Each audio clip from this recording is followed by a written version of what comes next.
SCORE Northeast Wisconsin and WHBY are pleased to bring you BizTalk, a chance for you to hear from entrepreneurs and professionals as they share their experiences. From starting to sustaining growth, learn the skills needed for your business to be successful. If you miss anything, you can catch the BizTalk podcast at score.org/Northeast Wisconsin. And now from the Myron Construction Studio, it's BizTalk on WHBY.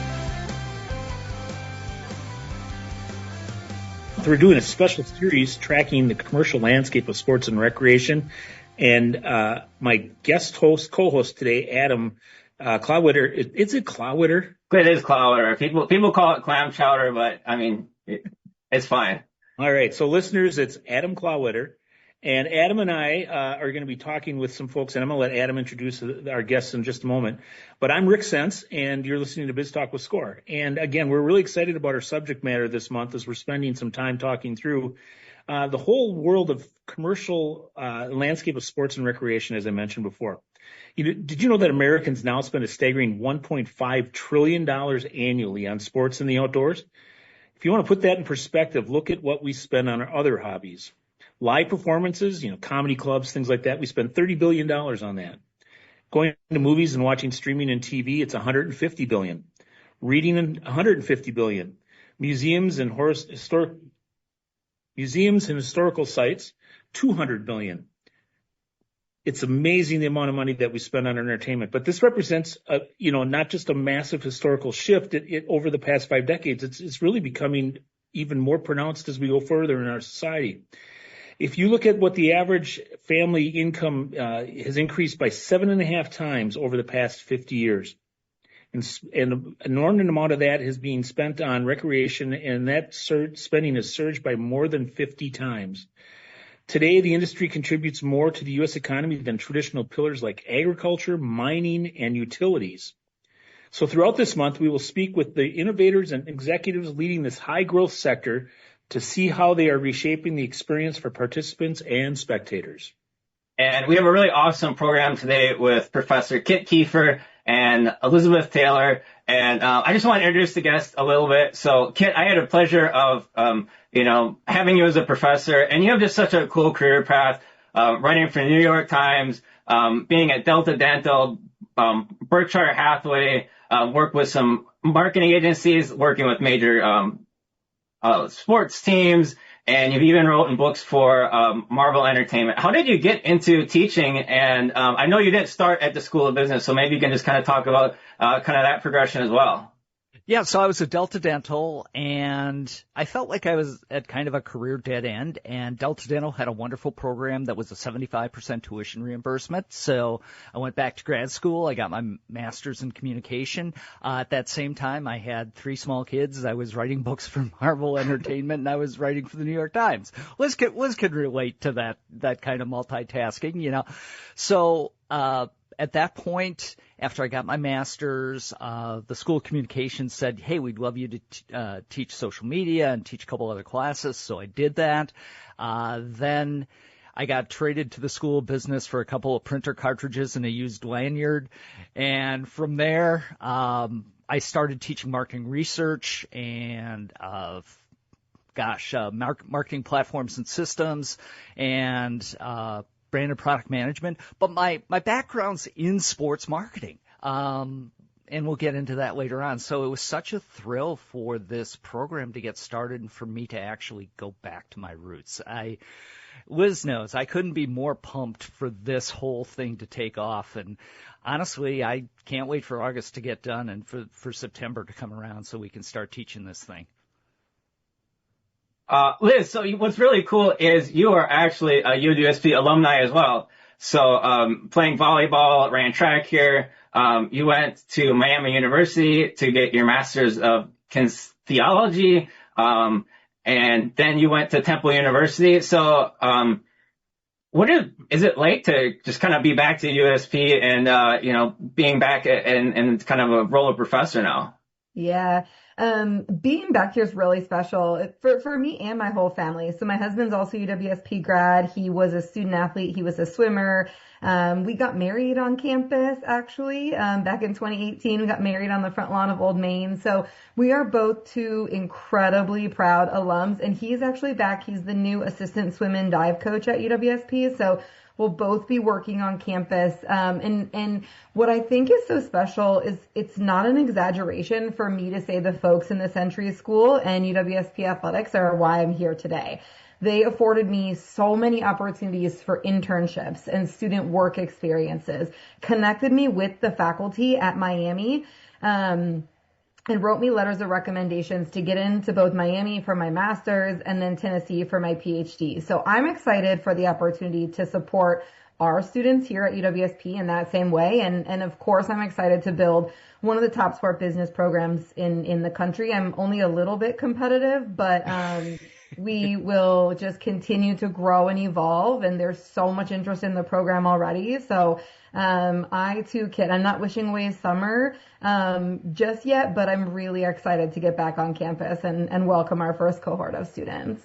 So, Kit, you laughed when Liz said that she wasn't in the least bit competitive. Do you want to share anything real quickly before we get into more of a discussion, or you just want to let that go? No, sure. One of the companies that I worked for a company called Skybox International, which made trading cards, and one of their spokespeople was Brett Favre. So I had a lot of opportunity because they were in North Carolina and I was up here in Wisconsin. I had a lot of opportunity to interact with Brett Favre. And when we would do autograph sessions with Brett Favre, it was always, Drew Bledsoe was the other hot quarterback at that time. And it was always, am I signing better than Drew Bledsoe? Am I faster than Drew Bledsoe? Am I signing more neatly than Drew Bledsoe? Brett Favre was the most competitive person I've ever met. Liz is a close 1B. Okay. All right. Many listeners have heard of sports management, but perhaps not the sports business. What's the difference and how do you kind of compare those as a degree? Go ahead, Liz.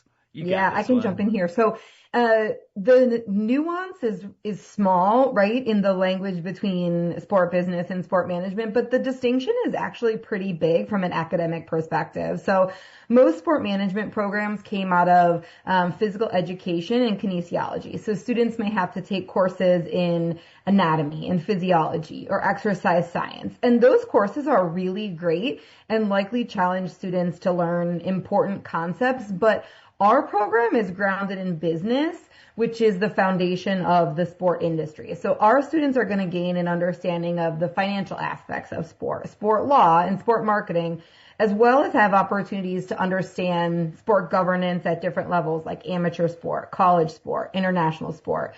We also have a series of sport analytics courses and athlete branding, which we're really excited about offering.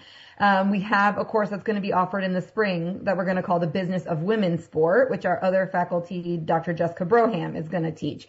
So we really are excited to introduce a curriculum that not many institutions across the United States have. Not many programs are housed in an AACSB-accredited business school. So we're excited to have something that's pretty unique, very distinct, and will set students up to have foundational knowledge about the growing sport industry. I mean, Rick, you said at the beginning, all of the money that's going into sport, our students are going to be able to work across sectors, across contexts, within different sub-disciplines of the sport industry based on their experience, but really have an understanding of the business side of sport, which is at the end of the day, what they're trying to do, win games and make money. Yeah, and I think it just broadens opportunities, right? Because when you think of Century Insurance, one of the benefactors of the Century School of Economics, they have a vice president of golf, right?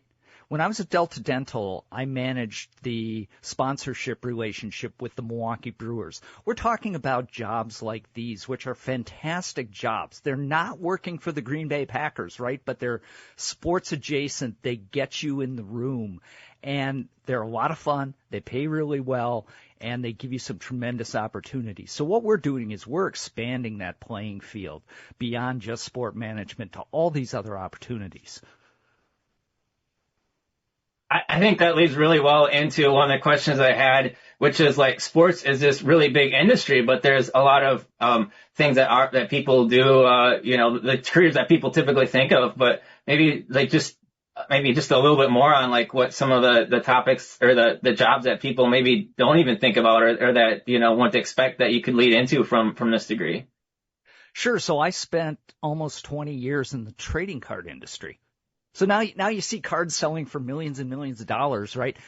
What they're doing is they're employing the logic that a lot of my colleagues and myself actually started back in the mid 1990s. So that's a great career. Licensed products is a great career. Being the sports merchandise buyer for Kohl's is a great career. Once you start kind of getting out of this tunnel vision that you have to work for a sports team or a college, all of a sudden all kinds of opportunities open up. Yeah, I think too, thinking about the rec side of sport, youth sport, travel leagues. I mean, if you think about the number of travel leagues across the country, right? And we're talking huge tournaments bringing in, thousands and thousands of families over the course of the summer for a baseball tournament, a softball tournament, a soccer tournament.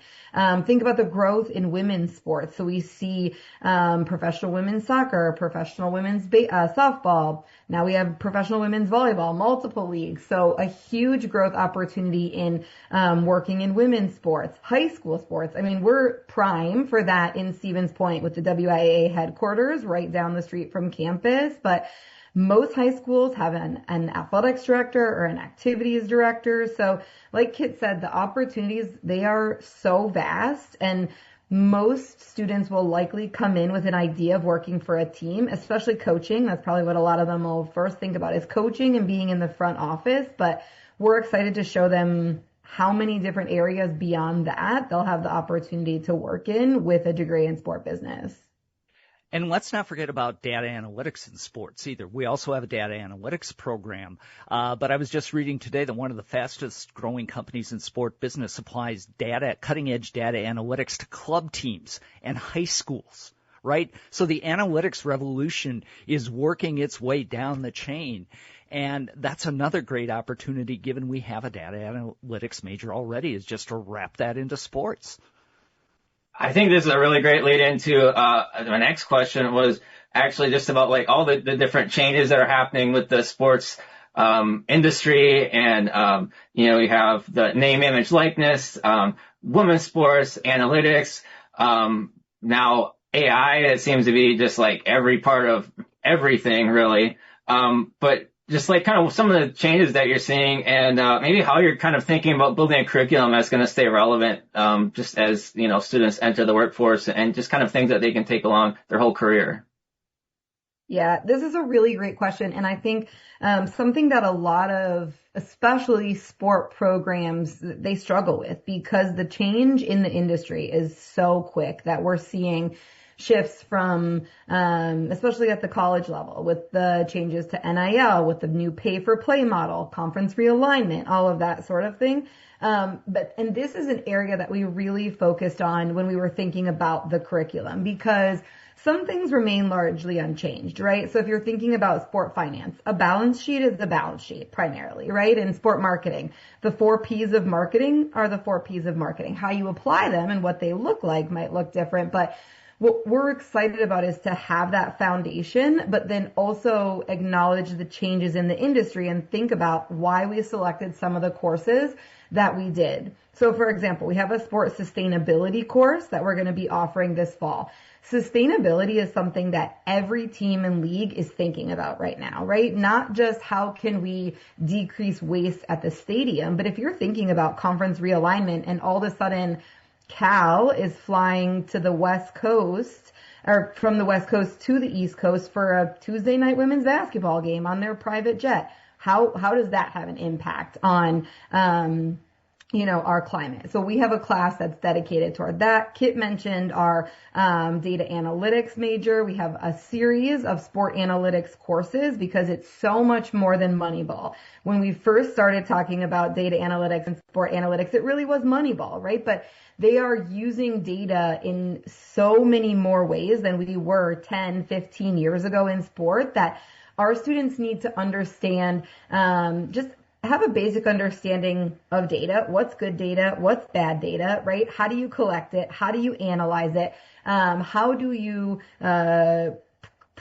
produce, graphics and meaningful charts and things that fans can engage with. So we know that there are going to be some foundational courses that our students will take into the future, but also allowing for changes and updates, not just to the courses, but also within the courses as we account for all of the changes and the diversity that exist within the sport industry.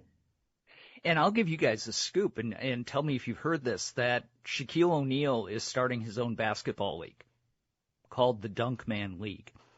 So Adam knows this. I like to start every class with a little bit of show and tell of like, hey, here's what's happening right now in the sports industry. So, for instance, we'd look at Shaq starting the Dunkman League. How does this change things? Where's the money coming from? Who's got broadcast rights? Who's going to play? How are they going to get paid? Is it going to be a team in a city model, or is it going to be kind of this professional lacrosse league model where you have a certain number of teams that don't really have a home base and they play in popular venues, so those are the kinds of things that we want to do. Is we want to stay cutting edge. We're dedicated to like, hey, here's what's happening today. What are the ramifications of that? All right. We're going to take our first break. You're listening to BizTalk with Score on WHBY, and we will be right back after these messages. Welcome back to BizTalk with Score on WHBY. I'm Rick Sense, and with me today is Adam Clawitter. And Adam is from Stevens Point, and he's part of the larger area of our Score organization. And I want to spend a moment talking about our Score organization. Score Northeastern Wisconsin serves a 30-county area, primarily in Northeast Wisconsin, but also in areas like Stevens Point. And we have more than 30 volunteers, each an expert in their field, offering entrepreneurs no-cost and confidential mentoring. Those areas of expertise include IT, social media, marketing, cash flow, accounting, strategic planning, workflow, retail, best practices, and many, many others. In order to register for a no-cost confidential mentoring session and or to learn more about Score Northeast Wisconsin, please visit our website at score.org/WI/Northeast-Wisconsin. You can learn more about how the Score chapter can assist you with starting and or growing your business, and you can complete an application for a mentoring session. Simply complete the online form and submit it to Score. Within a few days, a Score mentor will be contacting you to set up a meeting. Remember, Score is no cost and offers experts who can offer assistance in many different areas. To get started, visit our website at score.org/WI/Northeast-Wisconsin. And to support small business people, Score Northeast Wisconsin is always looking for new mentors. If you have experience that you'd like to share with others, we'd love to talk to you. We welcome volunteers with experience in all aspects of business. Small business owners need your help, and your experience can make a real difference to their success. Go to score.org/WI/Northeast-Wisconsin. Click on the volunteer button and fill out the short application, and we'll get back to you to explain more. And finally, this reminder about the BizTalk with Score podcast. The BizTalk with Score podcast brings the same real-world information and insights from experienced entrepreneurs and business leaders, just like BizTalk with Score on WHBY. However, the podcast is available when you are. So listen and subscribe. Available on most podcatchers and podcast apps. So thanks again for joining us on BizTalk. And now back to our show, and I'm going to turn the show back over to you, Adam. All right. So one of my favorite parts of being in the Century School was kind of the internships and the partnerships that the Century School has built with community partners and organizations. So I'd really like to hear about what kind of internships and partnerships you're thinking about bringing and what you're bringing on for the sports business degree. And Kit, maybe we can start with you. Sure. So One of my favorite songwriters, a guy named Townes Van Zandt, once said, if you want good friends, they're going to cost you. And to that end, we have spent money advertising with the Milwaukee Brewers. You go to American Family Field, you'll see our signage. If you go to the Timber Rattler Stadium, you'll see our signage. If you go watch a Madison Mallards game, or if you watch Forward Madison, you'll see our signage, you'll see our billboards. We're really looking to foster partnerships with local professional sports teams, area professional sports teams, because I think that's the linchpin. That's what everybody wants to work for. But, again, we're going to look beyond that to, can we have somebody embedded with Century's golf program? So they moved their tournament from Hawaii to Torrey Pines in San Diego. Can we have one of our students out at Torrey Pines helping coordinate the golf tournament? Those are the kinds of things I know we're looking for. But, Liz, I know you've got a lot more to say about this. Yeah. I think when students come in, they will want those big names, right? So we have really been trying to foster relationships. We're talking right now with folks from the Packers to plan a trip for the fall to take some of our students to see the behind the scenes of what it looks like to work in professional football. But I think there's a lot of areas that are often overlooked. Working in sport, I say working in sport sexy. Like everybody wants to work in sport. It's fun. It's glamorous. There are a few avenues that I think are not as exposed. So working somewhere like the WIAA or in high school athletics. I think a lot of folks don't know that Division II and Division III athletic departments have employees beyond coaches. So you could work in marketing and communications at a Division III institution like UWSP. You could work in fundraising or development in a Division III institution like UWSP. Something that's really been growing is positions related to name, image, and likeness and sport agents, given the recent shifts in college athletics. So the opportunity to be entrepreneurial for folks who want to work in sport is really at the peak that it's been in the industry. There are also organizations like Wasserman, which was recently rebranded as The Team, that provide representation and marketing for athletes, brands, and properties. That's a really growing area as well. We talked a little bit about youth sport before, so youth sport organizations, opportunities like coaching, refereeing, and team management and organization, recreation opportunities like the YMCA and Boys and Girls Club, outdoor opportunities, outdoor recreation like Tough Mudder, different things like that. I think the best thing about having the internship component like we do at UWSP is it's like a pick your adventure, right? You want to work in pro sports, let's get you hooked up with the Packers or the Brewers. You want to work in Division I athletics, let's go down to Madison and create a partnership with the UW-Madison athletic department. You want to work in minor league sports, it's a grind, but it's super, super rewarding, right? So anything that our students want to do, we're excited to kind of help foster those opportunities and relationships to try to build out internships and work with everyone. My dream is to have a pipeline to the athletic department at UWSP, right? Like we are in one of the, I want to say the best, I don't know, people could disagree with that, but the best conference, Division III conference in the country, right? For sure. So as we think about what can we do to help support the success of our athletics teams in our athletic department, they need more person power, right? So can we put an intern with each team to do their social media, to serve as a director of operations, right? Like we're starting from scratch and we really get to do anything we want, which is a really exciting place to be. Yeah. All right. With that, we're going to take our next break. You're listening to BizTalk with Score on WHBY, and we will be right back after these messages.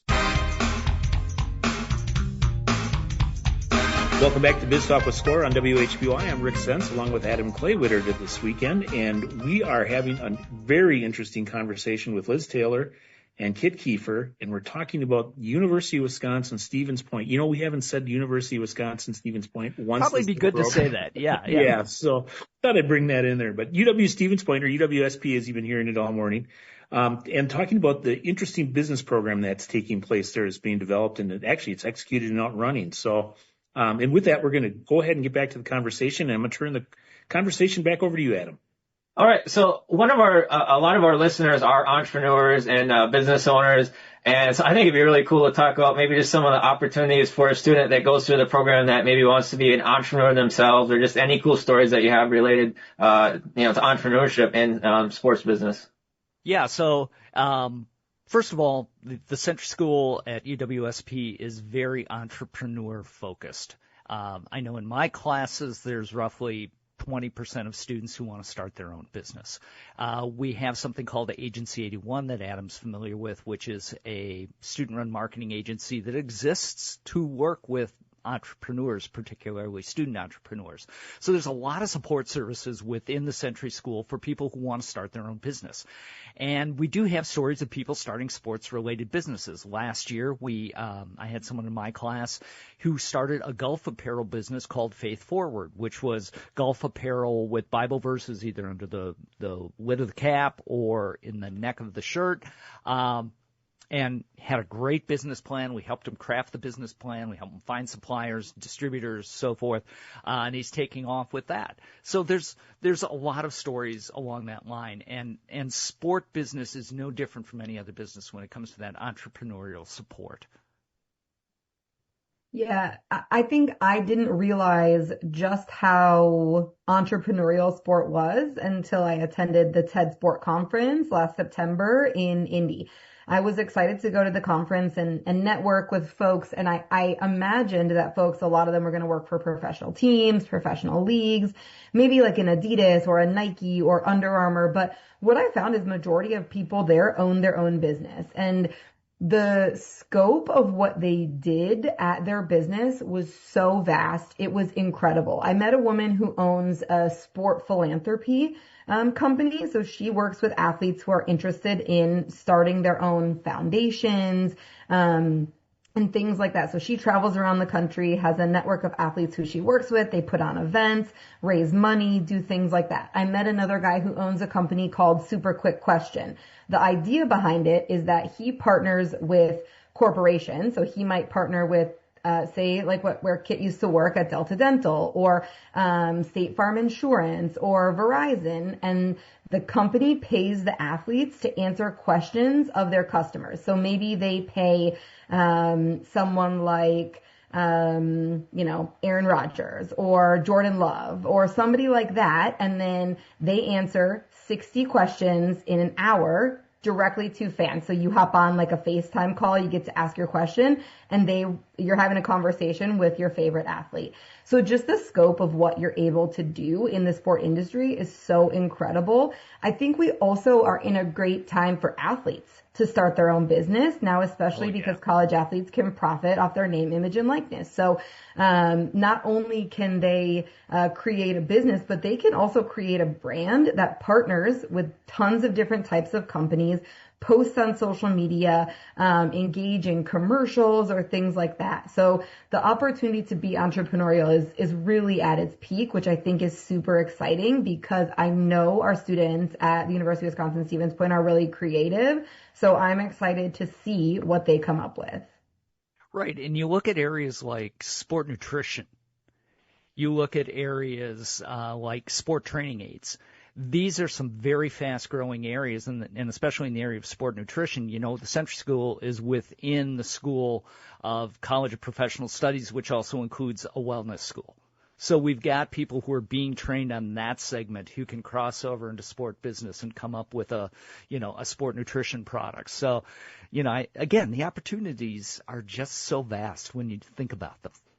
So if I'm a student coming to UW-Stevens Point and I'm just starting out and I want to do this major, I want to work for a professional baseball team, but don't know exactly what I want to do. How do you guide?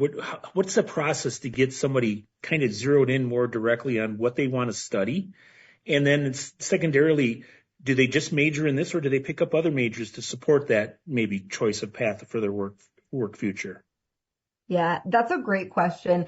I think the first thing is exposure. So one thing that we are really going to encourage our students to do is get out and volunteer. So there are so many different opportunities just thinking about working for a professional baseball team, right? You can be on the team side of it. You can be outward facing, sponsorships, marketing, fan engagement. You can be in the finance side of things. You can, right? So there are so many different things you can do. So I think the first point of encouragement is just getting out there and trying some things. Maybe you volunteer at game day and you're like, man, I love engaging with fans. And then there's 10 careers that you could go into down that path. Or maybe you're like, hey, I want to work in sport, but I want that like more 9 to 5 feel of a corporate job. And I love numbers. Finance might be the place for you because they typically have the most traditional 9 to 5, Monday through Friday work schedule, but you still get to be in that sport team environment. So figuring out opportunities through volunteering, things that they're good at. If you're really creative, marketing, graphic design, those sorts of things in a professional team might be the place for you. And then there's absolutely the opportunity to do things like a double major or a major in sport business and a minor in something else. Because our major will share a lot of core courses with other business majors, maybe it's marketing, maybe it's accounting, maybe it's finance, that opportunity to do a double major will be pretty seamless for students if they come in knowing, yes, definitely sport business or another major within the Century School from the beginning so that they can get started down that path of core courses. But a lot of trial and error. I think one of the things from a faculty perspective that I think is the most harmful for students is pushing everyone to sales, because it's typically the easiest way to get your foot in the door, because every team, minor league, professional team is always looking for people in sales because it's a grind. It's really hard. And if you're good at it, you can climb the ladder pretty quick, but not everyone is good at it. There is no way that I was going to get in a seat and cold call people offering to sell them season tickets. That's just not my personality. I don't want to be hung up on. I don't want to be like in this weird confrontation with people. I don't like awkward silences or small talk. So I knew that wasn't the place for me. So ensuring that we do take the time, and this is what I'm so excited about, to be at UWSP, we'll have the opportunity to get to know our students on that level. We are not going to have large lecture courses. We are going to have small, intimate settings where we can have one-on-one conversations. We're going to have students 2, 3, 4 times during their time on campus to really get to know them and help them find the career path that's right for them.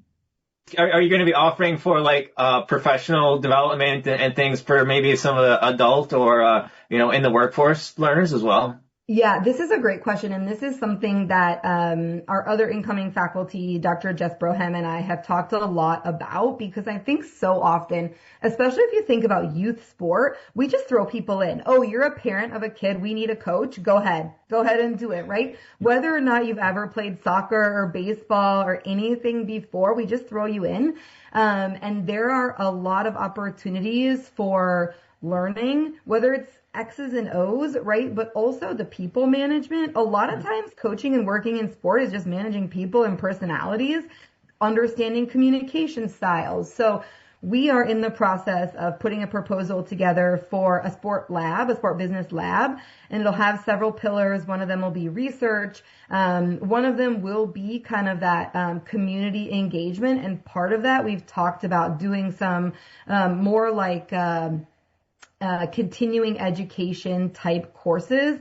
We could also work with organizations like Safe Sport, which do education on sexual violence prevention. So we want to come at this from a very holistic lens. I'm not going to pretend to know anything about swimming. I don't. I can barely dog paddle, but I can help you with other aspects of running a business, whether it's the financial side of it, thinking about how much do you charge for lessons or, a coaching salary, that sort of thing. So I think we want to be super engaged with the community because we are in a great place for youth sport, minor league sport, high school sport, great facilities around our area that I think we can really help grow and develop through collaboration with our program.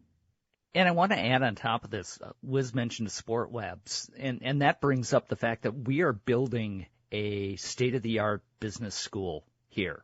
Century Hall will be opening in fall of 2028, and we'll have a space for that sport lab. We'll have a space for a lot of sport business-related kinds of activities, places for students to gather, places for students to learn, and so forth. So we've got a brand-new building coming on top of the sport business major. If a student is accepted to both USP and a larger program, what would you tell them that they would maybe be considering USP versus some of these established programs? And would they need to be a sports fanatic to succeed in the field?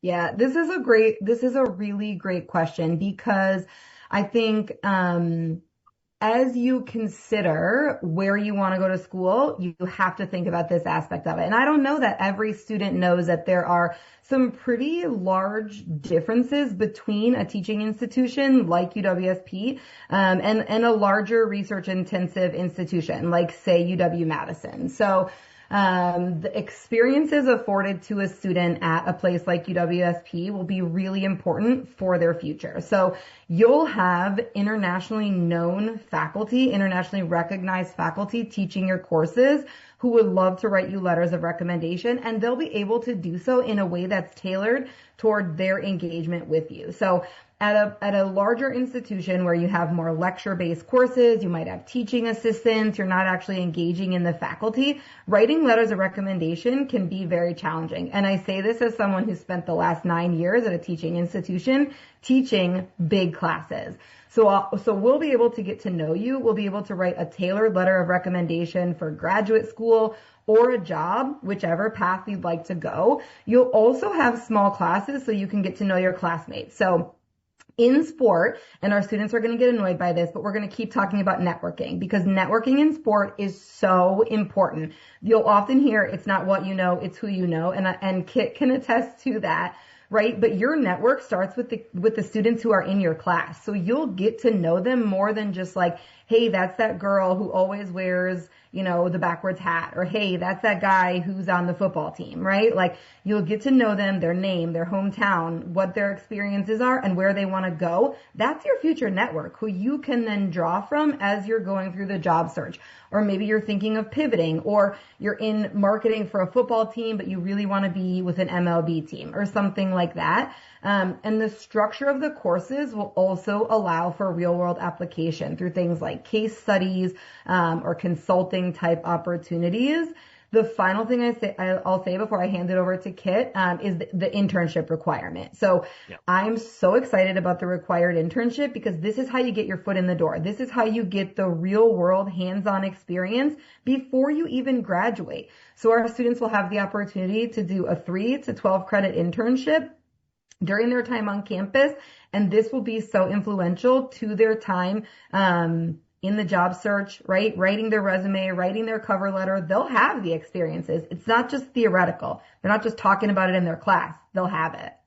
So the best advice I ever got from someone who was in sport business that I share with my students is if you want to work for a sports team, be really good at something else. Be a really good accountant. Be a really good social media person. So our mission is to create great accountants, great data analytics people, great social media people, and then overlay that with a really rigorous sport business education. I mentioned Liz is competitive. I'm competitive too. I want this to be the best program in the Midwest. I think we have the people to do it, but we also have the mindset to do it. How has been the response for the program, like as far as just the interest from students? Oh, man, it's been off the charts. The initial goal was to get about 35 dedicated majors. I think, what are we up, over 50? Yeah. 54, something like that. So we've almost doubled our goal. We have the inter-sport business classes are packed. The website hits have been off the charts. Yeah, it's, from my standpoint, it's been great. Yeah, and I would agree with that. Anytime I tell someone what I'm doing, they're excited to learn more. They're excited to ask questions, understand how they can engage.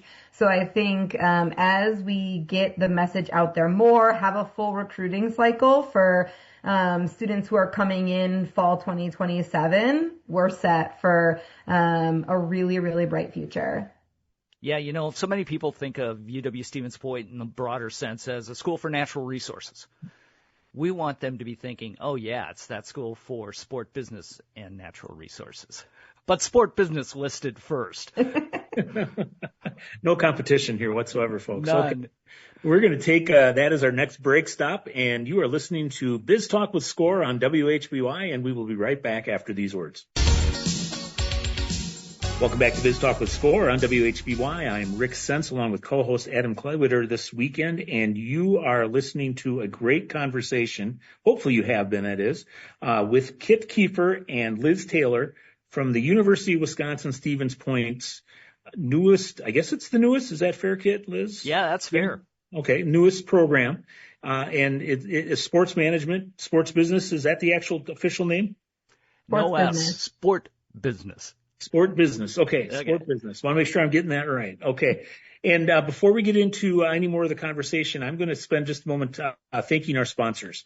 We'd like to thank the sponsors for their generous support of BizTalk. Haling & Associates helps small business and individuals not just prepare tax returns, but plan for the future. Haling & Associates, personal connection, positive results.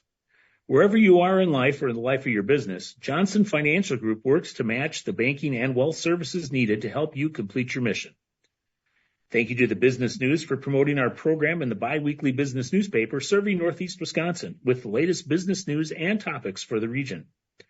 We are grateful for the support of Community First Credit Union.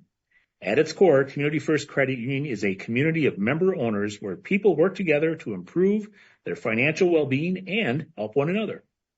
New North, the Regional Marketing and Economic Development Corporation, is an active supporter of SCORE. The New North facilitates economic growth and helps people in this region live their best lives. Since 1919, Baird has guided families through investment, trust, estate, and tax planning advice. So, no matter what the future brings, you can be confident you're ready because your family is Baird's focus. So again, thank you to our sponsors. And Liz and Kit, I'm going to direct this question to both of you. It's the general, how do people learn more about the program? And I'll start with you, Liz.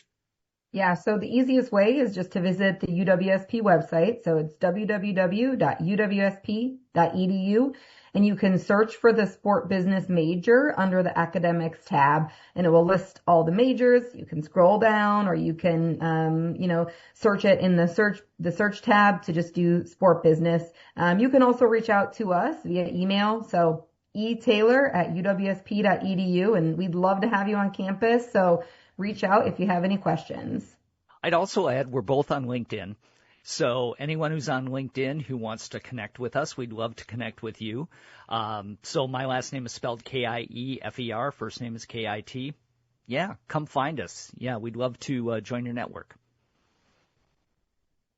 And as we wrap up this conversation, thank you, Kit and Liz, for an amazing conversation. And what would be the thing that you hope listeners remember most about the new sports business program after this conversation? Okay, go ahead, Liz. You go first, Kit. I want people to toss aside any preconceived notions they may have had about the University of Wisconsin-Stevens Point, whether they thought of it as a natural resources school or just, kind of this four-year school in the middle of the state. What we're building here is world-class. It's got amazing faculty. It's got tremendous instruction. It's got the backing of a Fortune 600 company. We're doing it right here, and we're doing it big time. And students who get in on the ground floor are going to experience that and know that. Yeah, I want to echo all that, and I'll keep it short and sweet. So we're innovative. We're experiential learning based, and we haven't hit on this yet, but we're very affordable in comparison to a lot of institutions of higher education across the country. So we are the bang for your buck that you want if you are going to work in the sport industry. So I guess with that point that you brought up, Liz, with the financial side of things, could you maybe give listeners an idea of what that cost is over the course of a 4-year program?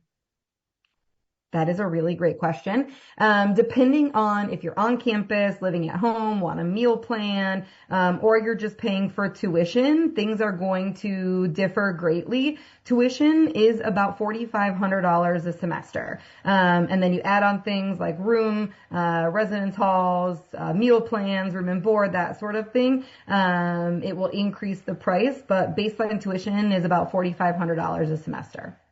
Which is a real bargain because the only other sport business program at an accredited business school in the Midwest is at DePaul University in downtown Chicago. And I guarantee you tuition is not $4,500, and I guarantee you can live a lot cheaper in Stevens Point than you can in downtown Chicago. All right. With the final minute we have of the show here, I always like to ask our guests this, and I guess I'll start with you, Kit. Are you having fun? Oh God, I'm having the time of my life. I'm so excited to come back full circle to something I started doing way back in the 1980s. I couldn't be happier. Liz, what about you? Are you having fun? Yeah, I talk about sport all day. I don't think there is a better job in the world than being a sport business faculty. Every day is something new. It's something fun. It's really awesome conversations with students about things that they're really passionate about. All right. I want to thank both you, Kit and Liz, for joining us again. That's Kit Kiefer and Liz Taylor from the University of Wisconsin, Stevens Point. Now I'm going to get it wrong again. Sports management. No. Yes. I'm sorry. It's what? Sport business. Sport business. Why can't I get business? That's something that you might want to work on, is getting people like me to get past that connection of business and What's the name of this show again? Yeah, BizTalk, right? So anyhow, but it's a really great program, affordable program from what we heard at the end here. And I would encourage listeners to go ahead and learn more about that if you have students out there that are interested in pursuing that line of education. So again, you've been listening to BizTalk with SCORE. I want to thank Adam for joining us as co-host this week, and you can join us next week on WHBY, and we look forward to seeing you again and hearing you again too. Take care.